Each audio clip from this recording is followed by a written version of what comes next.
Well, good morning, everybody. I am delighted to host this webinar during which we will talk about how you can change the way you persuade forever. Now, in the background behind me, you see a brain. We will talk quite a bit about this organ today, and I brought an additional one to make sure that you understand this journey of how we can understand persuasion and how you can do a better job persuading. Starts with an organ.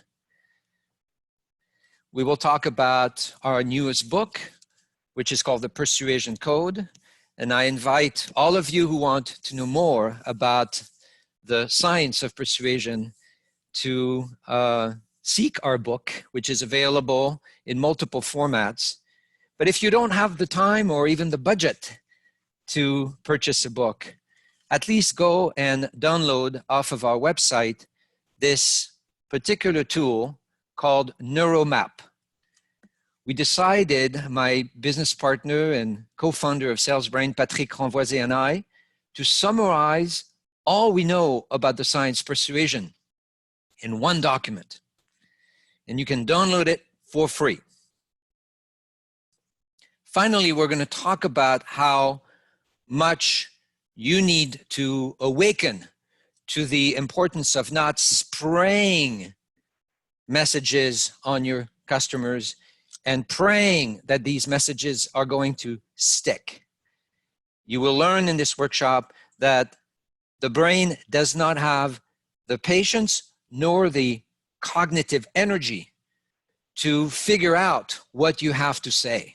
And therefore, it is upon you to create more discipline, more work, and use more science to make your messages friendly.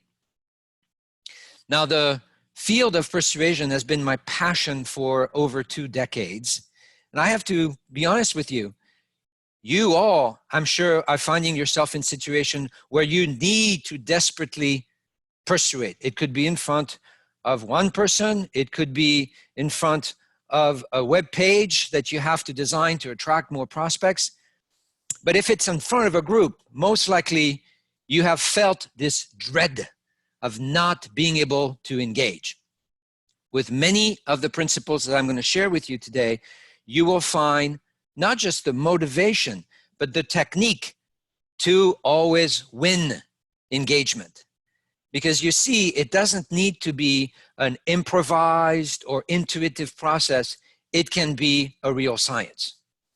In fact, when we started to look at the scientific discussion on the field of persuasion, there's plenty of opinions. In fact, too many. It's not only messy, but it's complicated.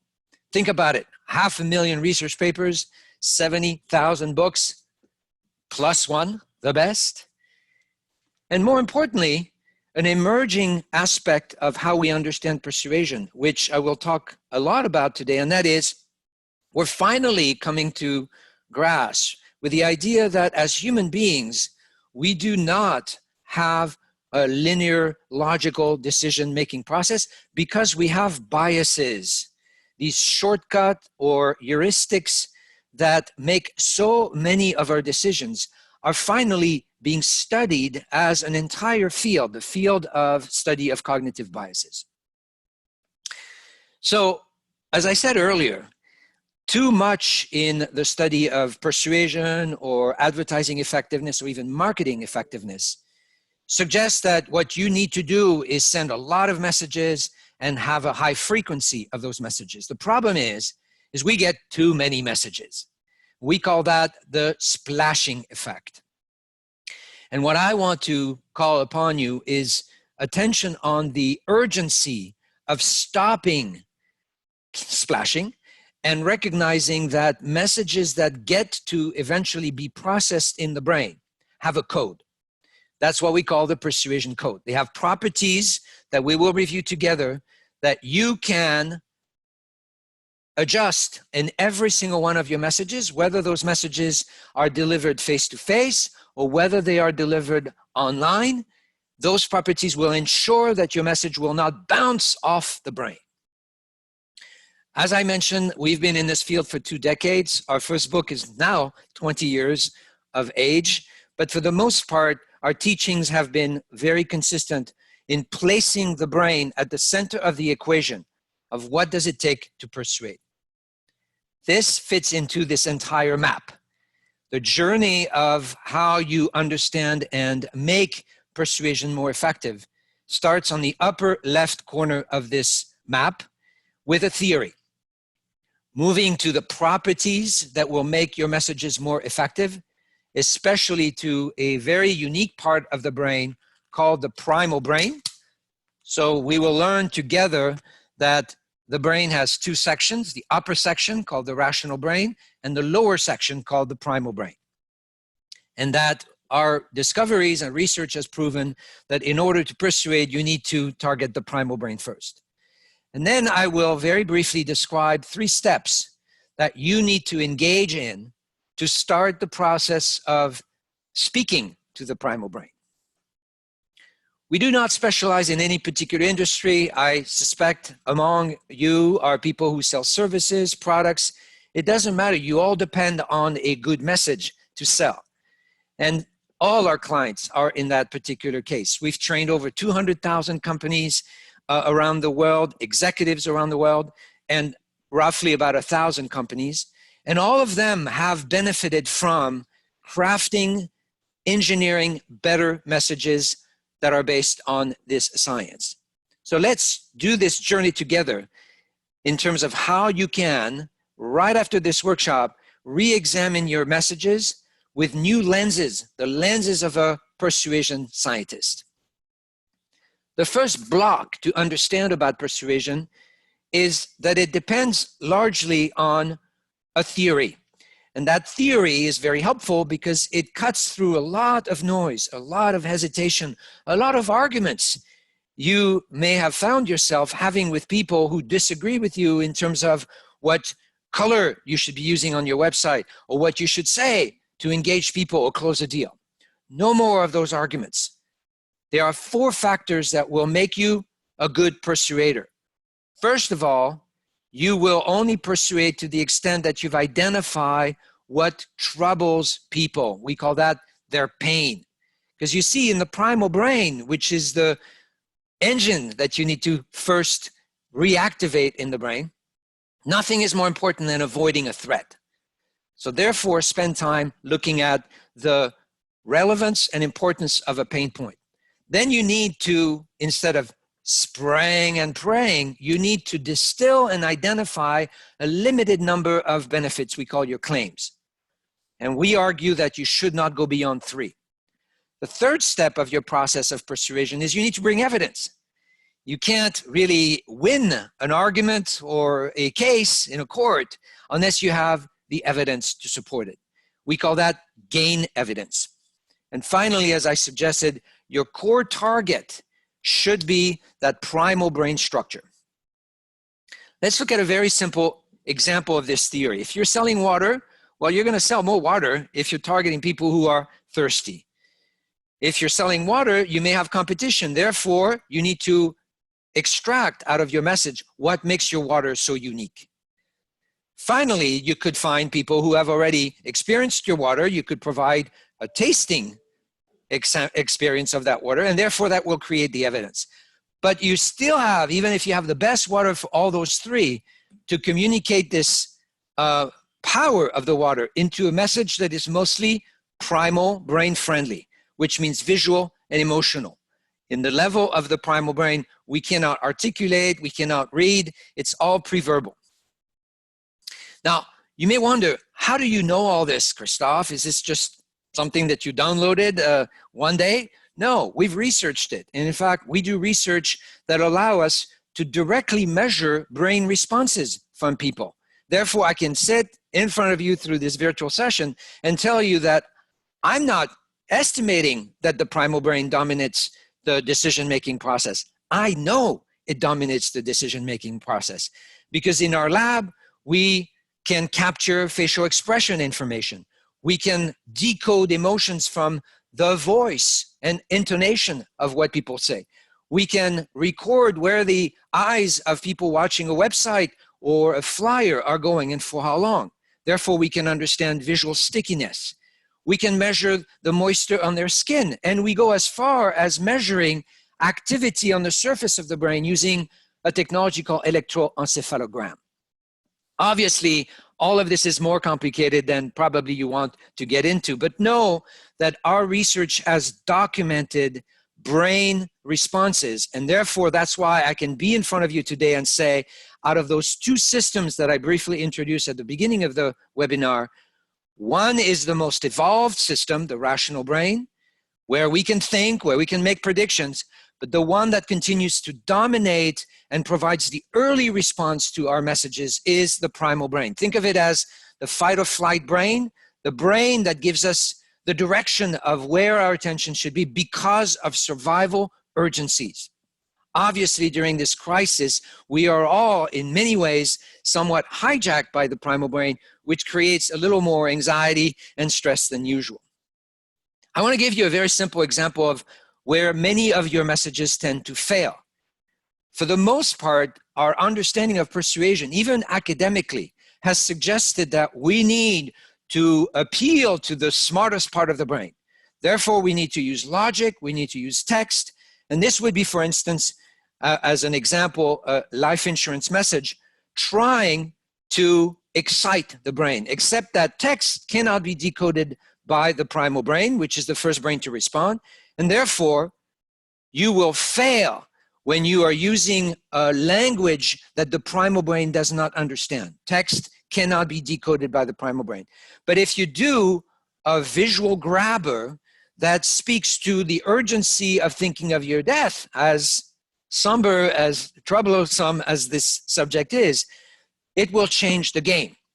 By seeing that this poor woman may be killed by a shark, you see it creates impact on the primal brain, which ultimately is communicated upstairs to the rational brain as an opportunity to rethink the possibility of having life insurance.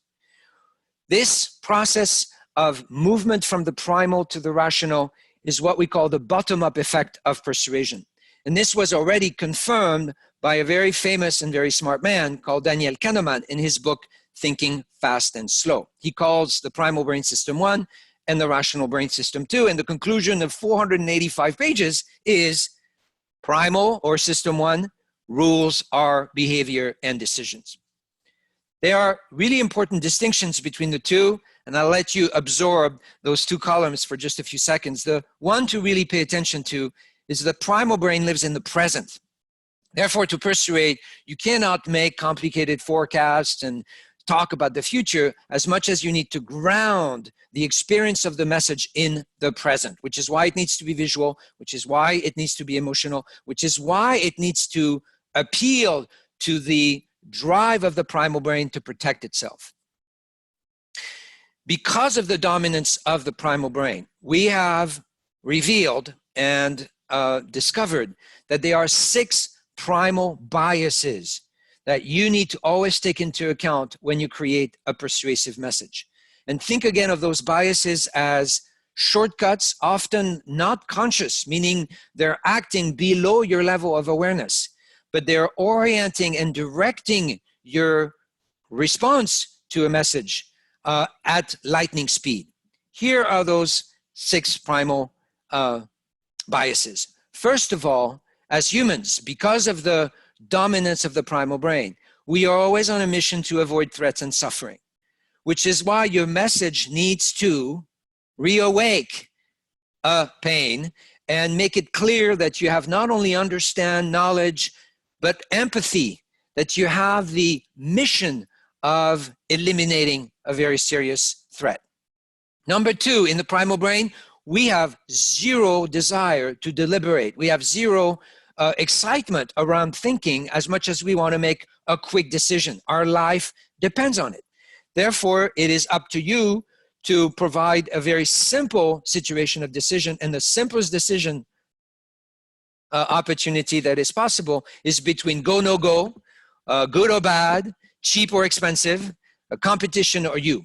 And therefore, you need to create opportunities to contrast typically your life without us, and it should be as it presumably would be if people have pains or issues. It will continue to be a struggle, and life with us, it's going to be magnificent.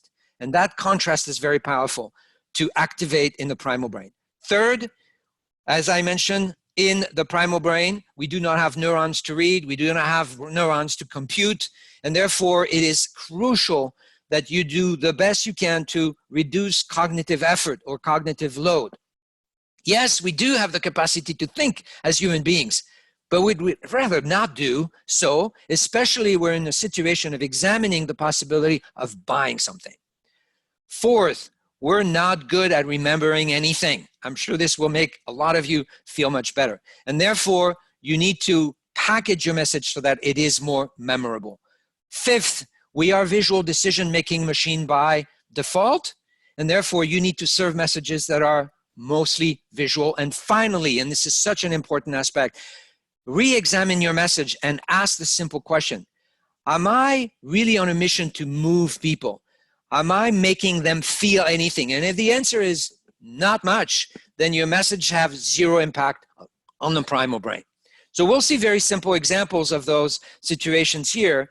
First of all, making it personal is making it intimate, making it relevant, understanding that customers, particularly at the level of the primal brain, have zero interest in your company history or the future of where you want to take them, but they want to know right now, what are you going to do for me? And therefore, for instance, take a look at your website and re-examine the number of times you use the word we, which suggests that you're only interested in yourself rather than them, which is the word you. You is the most influential word in English. In terms of contrast, we depend on contrast and being able to identify contrast to make quick decisions. If I tell you locate a piece of fruit that is different than anything else, here it takes just milliseconds for you to do so. But if I had hidden it at the same color, you would agonize over that choice or that task. And we cannot stand those situations. We want to understand narratives, especially very quickly. And sometimes all you need to do is contrast two options to help. For instance, the value proposition of Weight Watchers. Entrance, exit. Through contrasting modality, you can accelerate and make choices more obvious. Cognitive effort is something we dislike. And I'm going to give you an opportunity to remind yourself how not difficult it is to multitask. Technically, it is impossible because we're reaching levels of cognitive effort that are unbearable. Here's the ad that will remind you of our inability to multitask. And what you're experiencing right now as you read this ad is you're experiencing cognitive effort. And for the most part, it's not pleasant. Therefore, we want to avoid it. Therefore, we always seek simplicity. Therefore, your customers are never going to complain that you're making it easy for them to understand your message. And yet, look at your messages objectively today. Whether they live on website or in PowerPoint slides, you are asking for customers to think too much.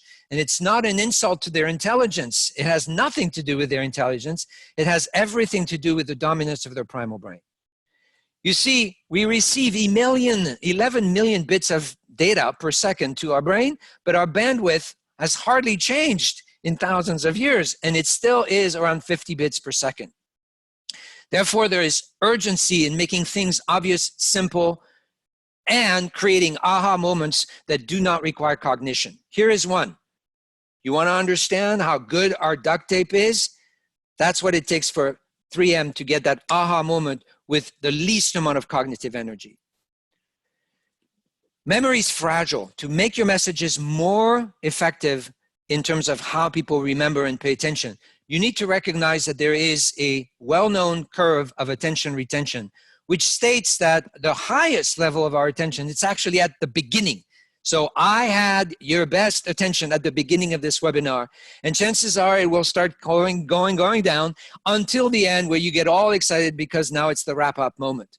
So knowing that, you need to create a scripting of your message, which could be a 5-second message or a 12-minute message based on the urgency of hijacking attention right at the beginning. And nothing will work better than creating a moment of reawakening a pain. You know, David Ogilvy, a very famous advertiser, said it way better than I can. He said, you know, to sell anything, all you need to do is light a fire at the beginning and present the extinguisher. Therefore, your first opportunity and first urgency in any message, again, corporate video, website, is to reawake the pain. Once you've done that, you can now announce that you have 3 compelling reasons why people should use your service or product and provide the evidence for it. And close by repeating everything you just said. In conclusion, there is a fire under your chair, but the good news is I have the best extinguishers to help and save you. This is your story. All good messages that persuade have a narrative framework. Our brain is wired to pay attention to stories that allow us to reconstitute the flow and the meaning of what you're experiencing in just a few seconds. As I mentioned, we are visual beings, and therefore we seek to understand visually. And again, your customers will never complain if you are able to accelerate the speed at which they understand, and especially when you do so visually. If I want to be reminded of the risk that I take by not clicking my seatbelt in the back of a seat, yes, I can explain it with words or voiceover, but this visual says it all in 4 seconds or less. If I want to convince you that I have a brand of noise-canceling headsets that is unreal, well, I can do so even visually. You see, it doesn't matter that this product is effectively connected to our audio sense. At the end of the day, we understand the drama of not having the best headsets to kill the noise that we cannot stand. And finally, we are emotional creatures. And emotions have been better understood in the last 20 years because we can see and measure, neurobiologically speaking, what is happening when we receive cocktails of hormones and neurotransmitters. At SalesBrain, we use a very simple model of emotion, which is called the wheel of primal emotions, from which you can create an entire story that will be persuasive. As long as you understand that, yes, it does work better if you start with negative emotions at the beginning to create your narrative around the threat or the pain that you are on a mission to eliminate, and you finish your story by what we call an emotional lift, by showing to people that you are not about to abandon them in that pain, in that threat, but you're going to lift them out of it. Emotions produce not just motion in our body, but they help us trigger decisions. Antonio Damasio famously said, we are not thinking machines that feel. We're feeling machines that think from time to time. And more importantly, think of emotions as the glue of your message. If you do not trigger an emotional cocktail, you will not have any response.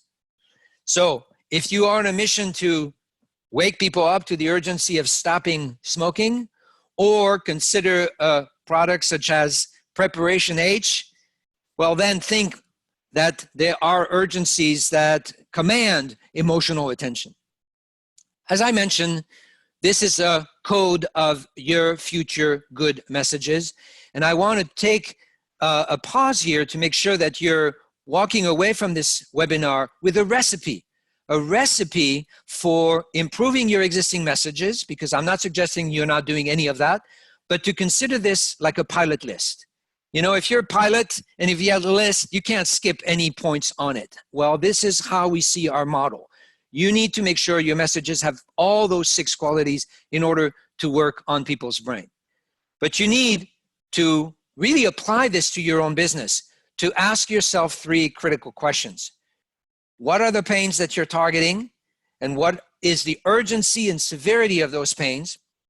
And make a distinction between what people tell you they want, they like, which is interesting, but not as predictive of what they're going to do as the fear and pains they're experiencing now.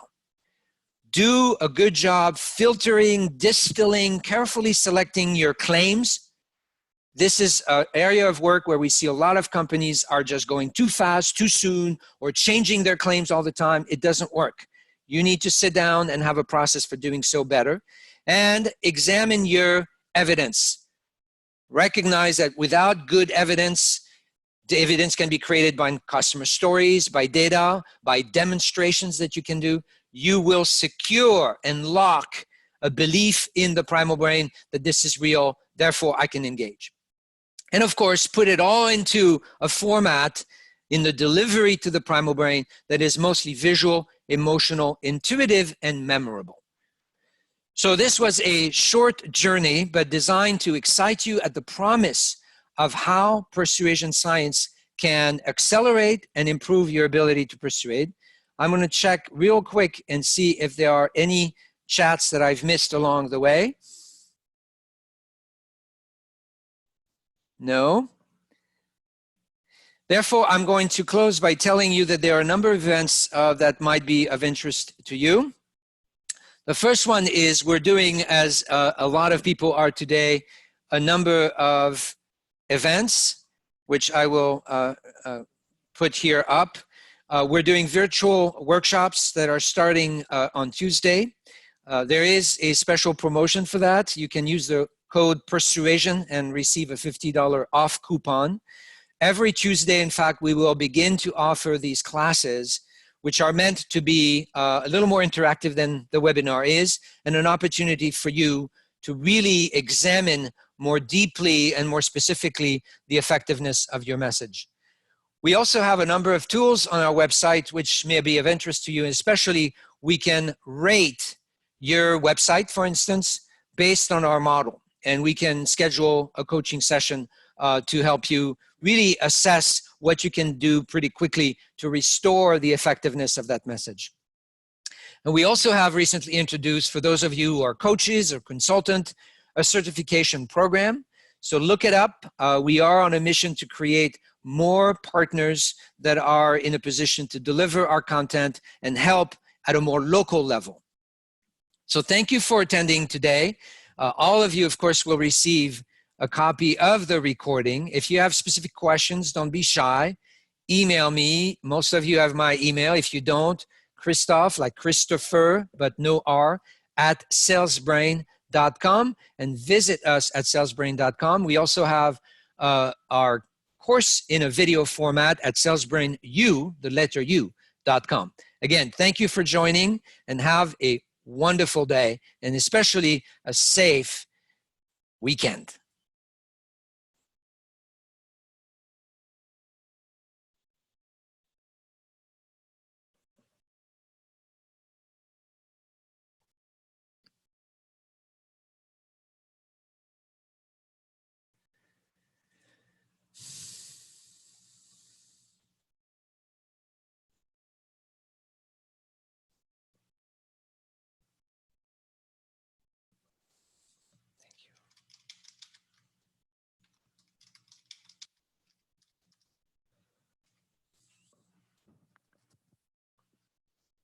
Thank you for your messages. I'm enjoying receiving them now. So I appreciate the support, the friendship.